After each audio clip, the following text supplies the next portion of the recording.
de hablar. Desde el río suena el compás, Corrientes canta. Muy bien, comenzamos esta edición del 2 de diciembre, que usted no lo crea, ya estamos en diciembre. La Mela Santilli, no sé si lo hizo o no, pero lo recibió. La Mela Santilli, la reunión. Los gobernadores a Santilli y Mela a Santilli. La Mela y el gobernador, la Mela y el otro, la Mela y el otro, y el otro y el otro, todo con la Mela.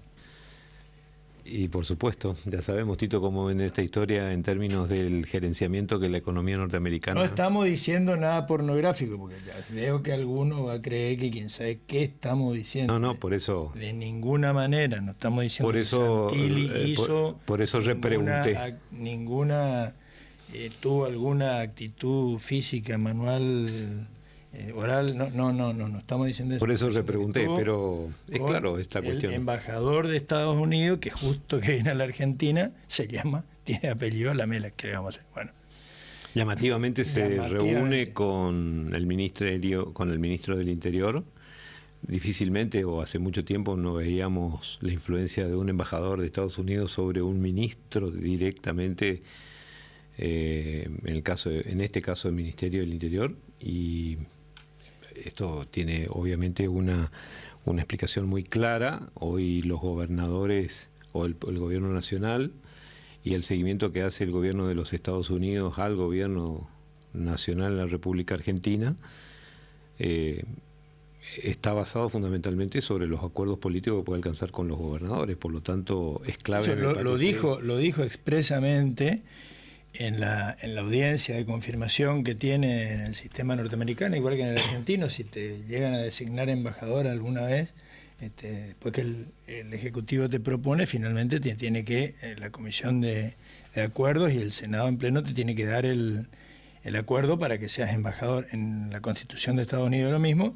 Cuando fue a hablar con los senadores para explicar todo cómo iba a ser su misión, o sea, cómo iba a ser su tarea de embajador en la Argentina, dijo que se iba a dedicar especialmente, teniendo en cuenta justamente el carácter de la Constitución argentina y de la construcción política argentina, un país federal, la importancia que tienen las provincias, y que la Constitución dice, se ve que se estudió o le enseñaron bien la Constitución, que los recursos naturales son de la provincia, de las provincias.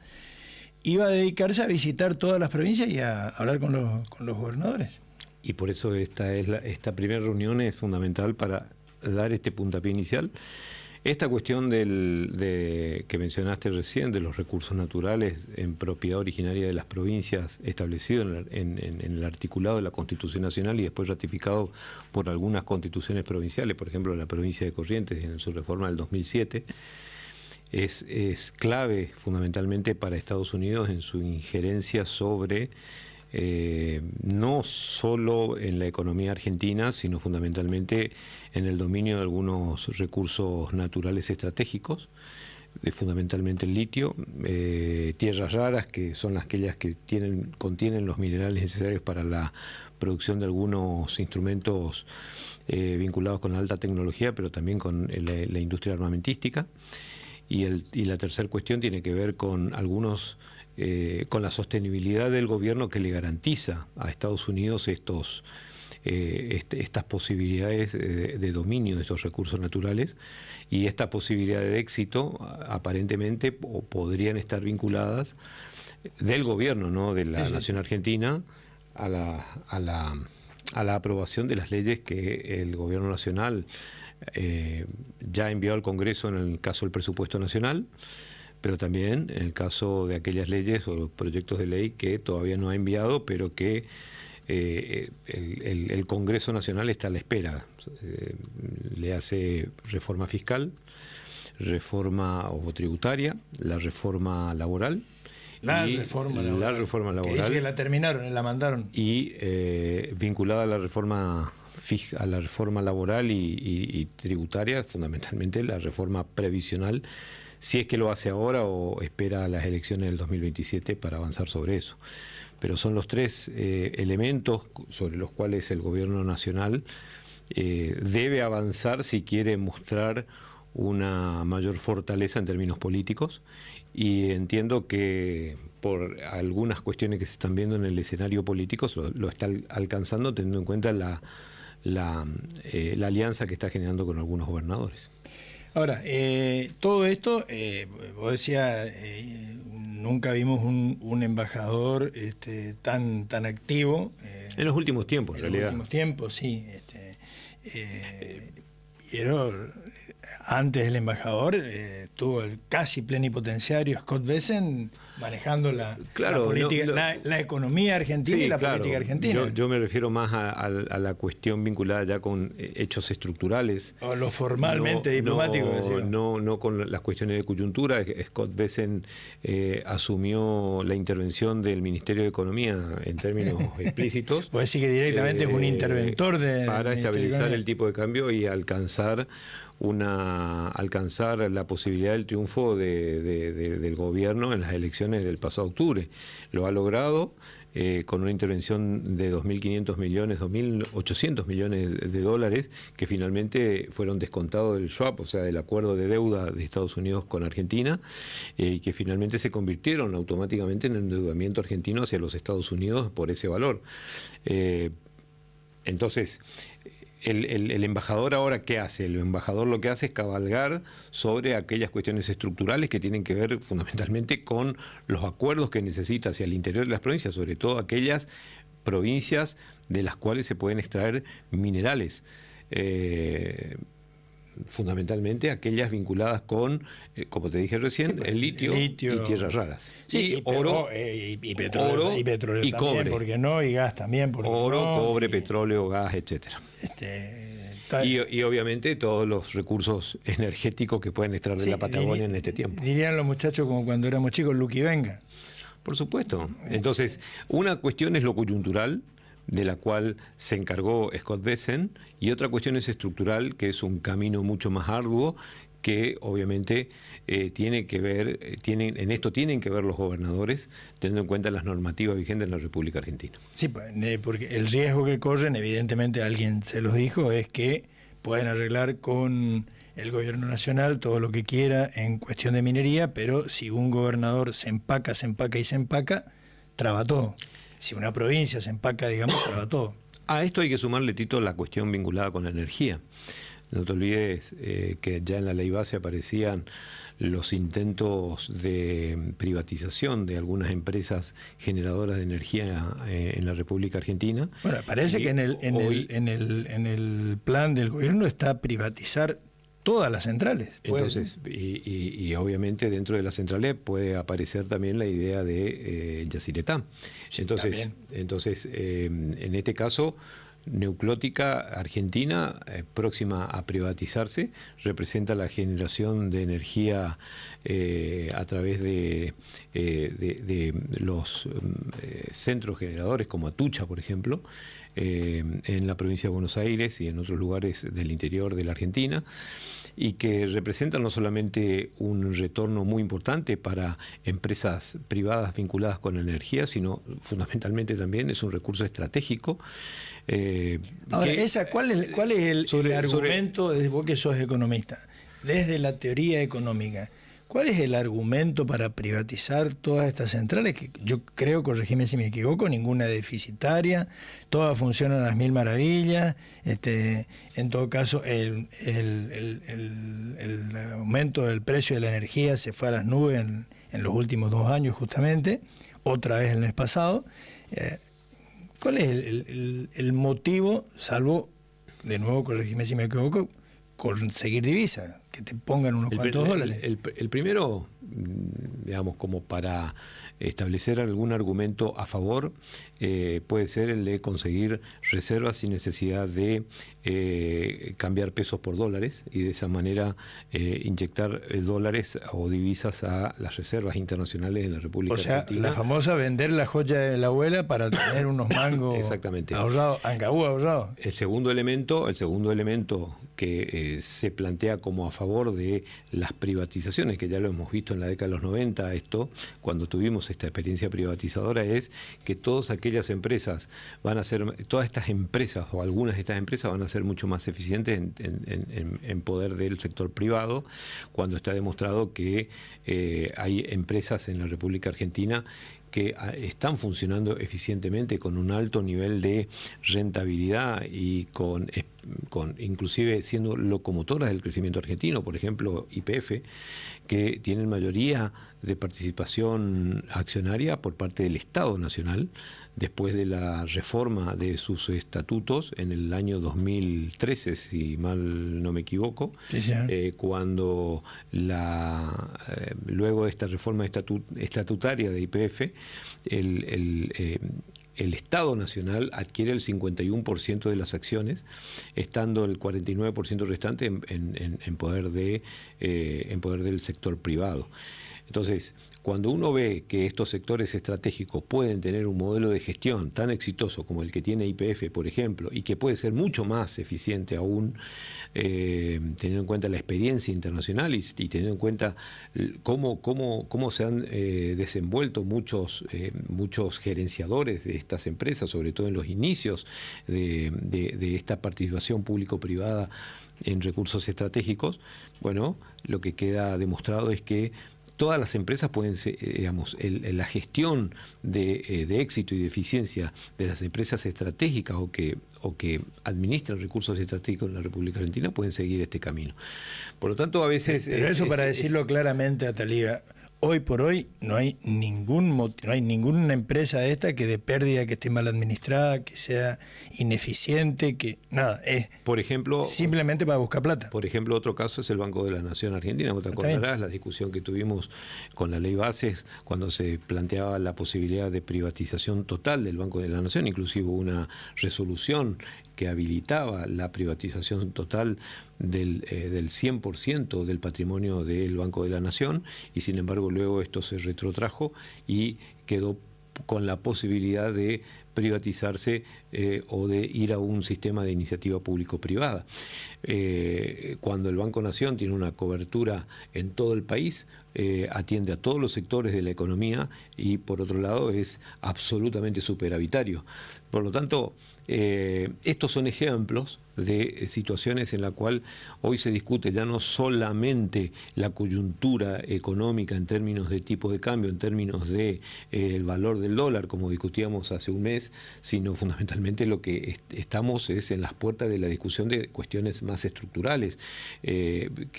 Ahora, ¿vos creés que estas cuestiones estructurales de privatización, estas cuestiones estructurales de gestión de los recursos naturales y cuestiones estructurales que tienen que ver con algo que hoy se discute mucho, que es el rol de la industria en la participación en las exportaciones argentinas y el golpe que están recibiendo golpe que están recibiendo por la apertura de una manera no solamente indiscriminada, sino a mi entender también desordenada, pero al mismo tiempo programada.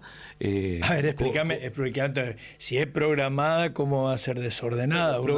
Se supone que si programo algo, lo ordeno o no. Programada en el marco de la desregulación. Y después hacemos un despelote. Programada en el marco de la desregulación, sí, pues. Pero luego las consecuencias que se están viendo ya sobre la industria que recibe el impacto de los sectores que se desregulan en materia de comercio exterior, quedan diríamos en términos criollos, quedan a la buena de Dios, o crean,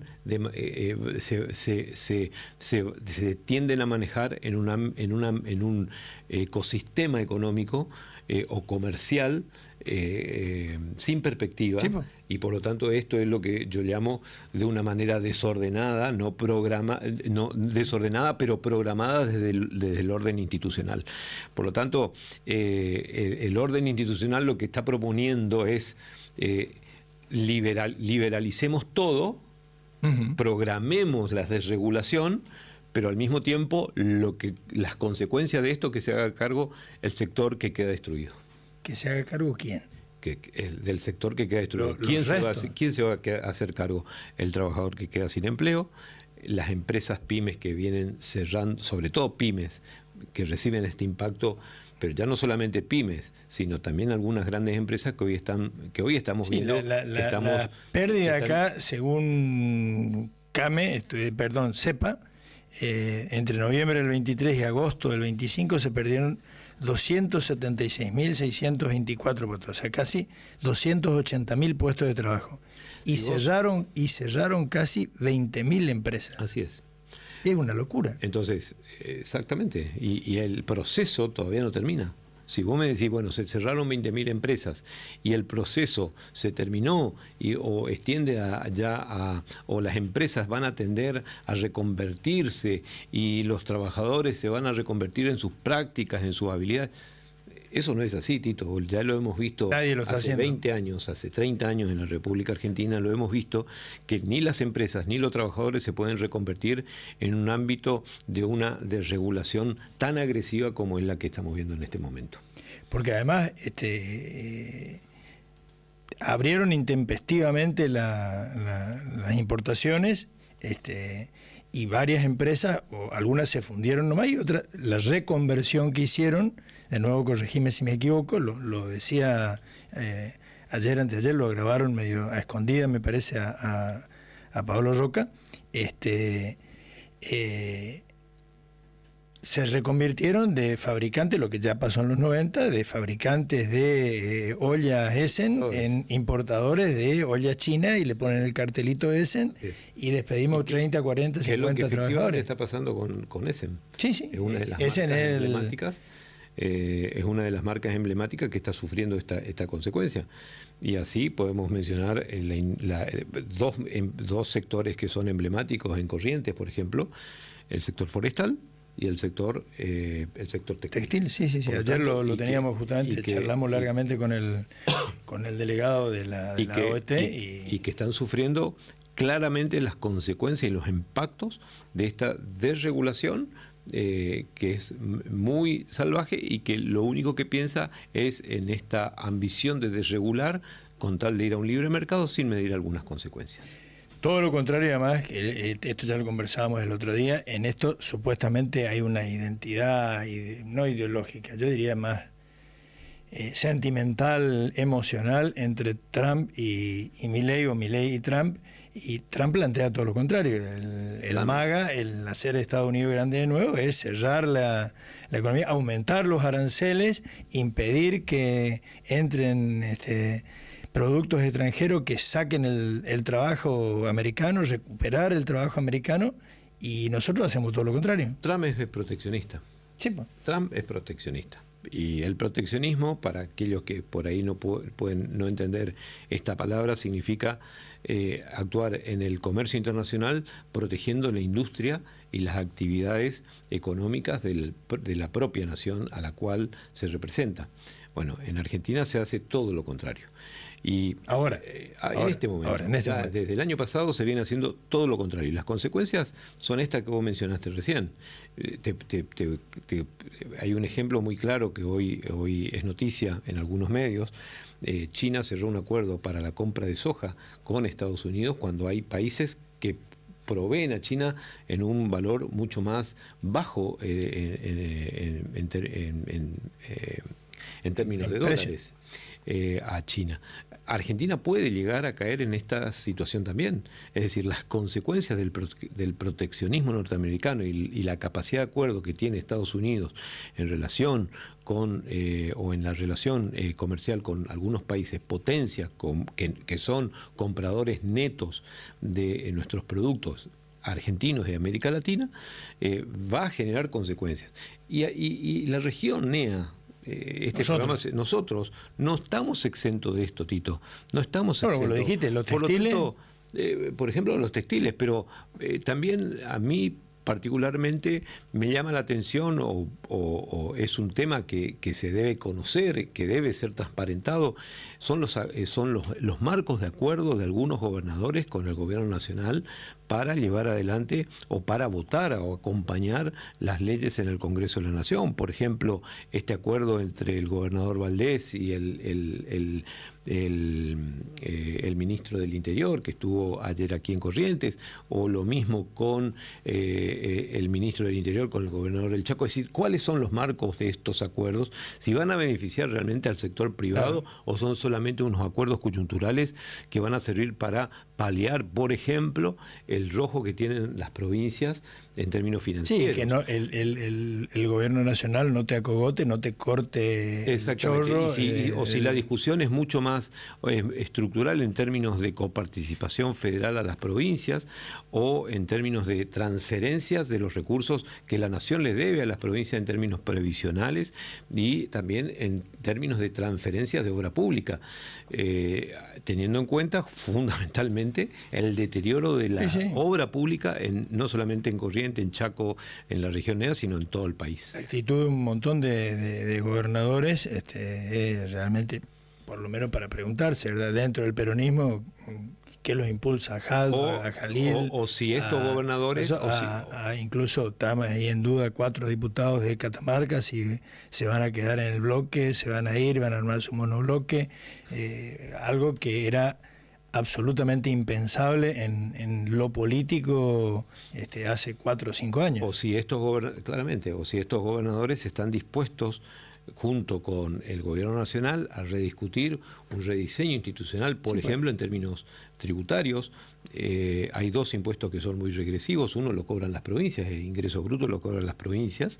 Y bueno, ya son 2 años de gobierno libertario. Uno lo que hubiera esperado es un gran acuerdo con los gobernadores. Sí, pero perdón, te interrumpo ahí. El impuesto a los ingresos brutos, y esto no ha sucedido. Una de las provincias que tiene el ingreso bruto más distorsivo, porque todavía no terminé de entender, no me senté con un contador, para vos sos economista, me decís, no soy contador, que me explique bien cómo liquida ingreso bruto Misiones para sacarle la plata a todo el mundo, y todo el mundo está enojado, pero además es oficialista, vota con el gobierno nacional, está de los más amigables con el gobierno nacional y sigue con el más distorsivo de los impuestos aplicado de la peor manera, como vos decís. Y si las provincias tienen la voluntad, con una caradurez fenomenal del gobierno. Las provincias tienen la voluntad de reducir realmente este impuesto distorsivo. Bueno, muy bien, como el gobierno nacional, a través del sistema de coparticipación, de un sistema de coparticipación que debe ser equitativo entre todas las provincias, puede compensar esa pérdida de recursos que pueden sufrir estas provincias por caída de este ingreso tributario, que es muy importante para las provincias. Sí, pues. Aún así es dable saber de que el 80%, aproximadamente el 70 y 80% de los recursos que, por ejemplo, provincias como Corrientes o Chaco reciben o obtienen en términos mensuales, provienen del sistema de coparticipación. Por lo tanto... No sé en cuánto esto hay, andaba en el 86. Por lo tanto, esa diferencia, que son impuestos provinciales, son muy importantes y hay que ver cuáles son los mecanismos de compensación que pueden obtenerse, y lo bueno sería que si los gobiernos provinciales van a avanzar en un acompañamiento a estas leyes, bueno, ¿cuáles son los factores que van a permitir mejorar los procesos de competitividad también de las provincias? Corrientes es una provincia que necesita mejorar sus niveles de competitividad porque tiene un sistema económico basado fundamentalmente en las erogaciones del sector público. Ahora, corregime si me equivoco, porque a mí me parece, desde hace años ya lo discutíamos allá en los 90, todo el mundo esto decía, se perdieron 270.000, 280.000, 300.000 puestos de trabajo, y parece que no le importa a nadie. Y se van a seguir perdiendo y va aumentando. Ahora, soy un empresario, ¿no?, que fabrico ollas. Echo todo mi personal, importo las ollas y vendo las ollas. Ahora, si el que fabrica tela, importa las telas, echa a su personal y fabrica zapatillas, calzoncillos, remeras, mallas, listo. Y el que corta la carne, hace lo mismo, y cierra el gozo, y al final, ¿quién va a comprar? Si expulso a toda la fuerza de trabajo, me quedo sin toda la población, ahora son 280.000, van a ser 2 millones, la gente se queda sin guita, cae la demanda, que ya cayó, y cae la demanda a nivel espectacular, porque la gente no va a tener plata porque está desocupada. ¿Quién va a comprar? A ver, el mejor ejemplo... ¿De dónde va a salir la demanda? El mejor, comienzo tratando de responder esto, planteándote un ejemplo. El mejor ejemplo lo tenemos con la caída de la recaudación real entre noviembre del año 2025 y noviembre del año 2024. ¿Por qué? ¿Qué significa recaudación real? Recaudación real significa la recaudación neta en términos nominales, descontado el efecto inflacionario. Lo que el Estado le pudo sacar a la gente. En términos reales, la República Argentina, el Tesoro de la Nación, recaudó menos que el año anterior. Que el año anterior. ¿Por qué? En noviembre del año pasado. ¿Por qué? Porque la economía entró en un proceso recesivo, en una disminución de la participación del Estado en la economía. Aún así pueden haber críticas a esta afirmación, diciendo de que la economía este año va a crecer y por lo tanto está saliendo de un proceso recesivo. Le podemos dar la derecha a esa crítica y decir que sí. Ahora, ese optimismo va a crecer vendiéndole, ¿va a crecer vendiéndole a quién? Perdón, cuando se reduce la actividad económica en términos de mediano y largo plazo, lo que va a terminar sucediendo, y que es lo que se reafirma con el modelo económico imperante en el año 2025, es una caída en la demanda agregada. Sí. Con la caída en la demanda agregada, el Estado Nacional recauda menos. Pero no solamente el Estado Nacional recauda menos, sino las ventas disminuyen, que es lo que estamos viendo en supermercados y algunos informes de oficinas especializadas. Y cuando se disminuye el consumo general, lo que va a tender a generarse es una disminución de la recaudación. Y esto termina convirtiéndose en una bola de nieve círculo negativo, cada vez más creciente. Es decir, en un círculo vicioso de la economía que, si no busca un mecanismo de reactivación para cortar ese círculo vicioso, va a terminar en una no solo en una recesión severa, sino va a terminar en la caída de la actividad económica y sobre todo en aumento en el nivel de desempleo, pero la actividad económica de algunos sectores, no de todos los sectores, sino que de algunos sectores que están vinculados con el impacto del comercio internacional, el impacto negativo que reciben del comercio internacional, de esta regulación que hablábamos al principio, pero fundamentalmente también de aquellos sectores vinculados con el comercio interno, que ven disminuidos sus niveles de actividad. Sí, los pocos sectores de la economía, que los que exportan carne, los que exportan trigo, los que exportan soja, los que exportan minerales, los que exportan van a seguir cobrando algo. Exactamente. El resto, inclusive sus trabajadores, lo cual repercute esto en un sesgo de desigualdad muy fuerte. Ahora, uno puede decir, no, pero Taliba, mirá, los indicadores de mejora en la distribución en la República Argentina han mejorado en los últimos 6 meses. Sí, han mejorado, pero porque el gobierno ha sido inteligente en términos de cómo reasignar algunas partidas. Por ejemplo, la asignación universal por hijo. Así pues, claro. O algunos programas sociales quitando la intermediación en la asignación de beneficios por estos programas que dejaron de ser con trasprestación de trabajo. Pero yo me detengo en estos dos claros ejemplos, que han aumentado mucho y que esto ha hecho de que muchas familias, producto de este aumento en estos programas y en estas asignaciones, han dejado, sumado a los procesos de desinflación, han dejado atrás los indicadores de pobreza. Sí, en los números, porque muchas de esas familias tenían, y vos conocés incluso por la actividad que tuvimos en el municipio, a mucha gente que trabajaba en cooperativas y que después quedó en los distintos programas, ayuda, entre comillas, a la percepción de la ayuda social con su trabajo en negro, y algunos de esos ya me vinieron a ver, y a vos también seguramente, perdí mi trabajo. Exactamente. Me quedó la asignación universal. Por eso la reforma laboral, en términos de esto que vos estás planteando, es muy importante. La actividad informal en la República Argentina, el trabajo informal, supera el 50%, Tito. Sí. Entonces, si vos vas a basar tu economía en trabajadores informales, cuyos salarios en los últimos 12 meses son los que más han caído por justamente la falta de posibilidades de negociación o de mejor negociación con los sectores de servicios o comerciales o productivos o donde se desempeñan, bueno, entonces esto sin duda que va a seguir erosionando las bases de la